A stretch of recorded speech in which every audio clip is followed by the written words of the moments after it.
జై Sriram. Welcome to Shri Hanuman వాస్తు. ఇప్పుడు పరడ విలేజ్లో ఉన్నాం. ఇక్కడ మన శ్రావణ్ గారి ఇల్లు మొన్న వచ్చి ముగ్గు వచ్చినాం.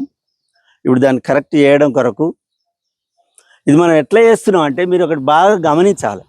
ఇప్పుడు మీరు కూడా మేస్త్రి గారు ఇప్పుడు ఉత్తర దక్షిణం ఎంత పెట్టినాం మనం? నార్త్ సౌత్కు 23 ఫీట్ల 3 ఇంచులు పెట్టినాం, అంతేనా? మళ్ళా ఈస్ట్కు వెస్ట్కి ఎంత పెట్టినాం మీరు కూడా ఆలోచించండి. ఎంత పెట్టినాం మనం? 33 ఫీట్ల 3 ఇంచులు పెట్టినాం, ఓకేనా? తూర్పు బడవర 33 ఫీట్ల 3 ఇంచులు, ఉత్తర దక్షిణం 23 ఫీట్ల 3 ఇంచులు, అవునా? అట్లా పెట్టినప్పుడు మనకు మూల కొలత ఎంత రావాలి?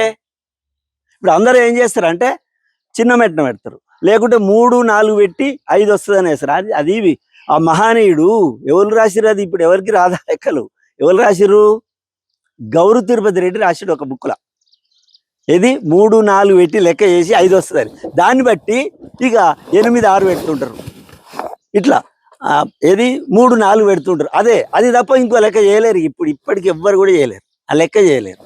అట్లా పెట్టడం వల్ల ఏమవుతుందంటే ఒక దిక్కు 3 ఫీట్లు, ఒక దిక్కు 4 ఫీట్లు పెట్టినప్పుడు 5 ఫీట్లు వస్తుంది, కరెక్టే. అది లెంత్ ఎంత దూరం పోతుంది? ఒక 10 ఫీట్ల వరకు, 15 ఫీట్ల వరకు అయితే అది కరెక్ట్ చూపిస్తుంది. ఈడ నూలు మందం మనం తేడా పడితే నువ్వు 30 ఫీట్ల దూరం పోయేకల్లా 2-3 ఇంచులు తేడాలు వస్తాయి.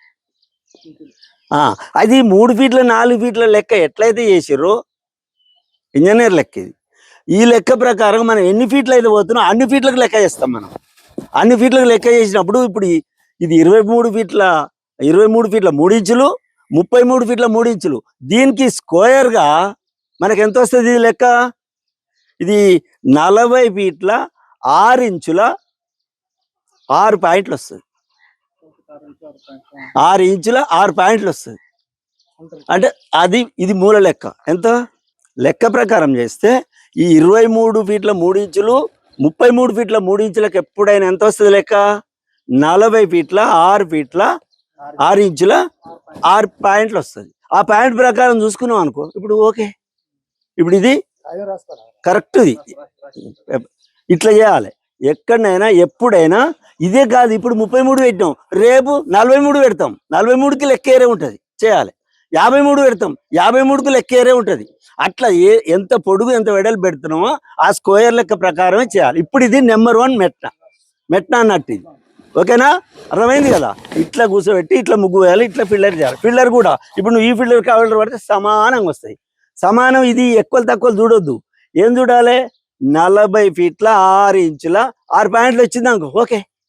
ఫస్ట్ ఒకటి పెట్టినాం మనం అనుకున్నట్టు 40 ఫీట్ల మనకు 6 ఇంచుల 6 పాయింట్లు ఎప్పుడైతే వచ్చిందో అది కరెక్ట్ వస్తుంది. ఒక మూల కరెక్ట్ వస్తే రెండో మూల కరెక్టే ఉంటుంది. కరెక్ట్ ఉంటేనే ఆ లెక్క వస్తుంది. ఏం చేస్తారంటే ఈశాన్యం పెంచాలని ఇప్పుడు ఇల్లు ముగ్గు వచ్చినప్పుడు అట్లా పెంచొద్దు, స్క్వేర్గా ఉండాలి. కాకుండా ఇప్పుడు ఏం చేసినాం? 1/2 ఇంచు అంటే నూలు మందం, అది తగ్గకుండా చూసుకోవాలి. ఎప్పుడైనా ఈశాన్యం తగ్గకుండా చూసుకోవాలి. ఎక్కువ పెరగొద్దు, తక్కువ కావద్దు. ఇప్పుడు బరాబర్ ఎంత నూలు మందం వేయించినాం అంటే బరాబర్ ఎన్ని వస్తుంది? నూలు మందం ఎక్కువనన్నా వస్తుంది, కానీ తక్కువనైతే కాదు కదా. ఆ తక్కువ కాకుండా ఉండడం కొరకే ఆ నూలు మందం ఎక్కువ పెట్టాం. ఈశాన్యం పెంచాలని ఆలోచన పెట్టుకోకుండా ఇంటికి ఏ మూల కూడా 90 డిగ్రీ మాత్రమే ఉండాలి. ఆ నూలు మందం ఎందుకు పెంచినాం? అదహా చేస్తుంటే తగ్గుద్దో ఏమో అనే డౌట్ కొరకే ఆ నూలు మందం పెంచినాం. ఆడికి సరే అవుతుంది.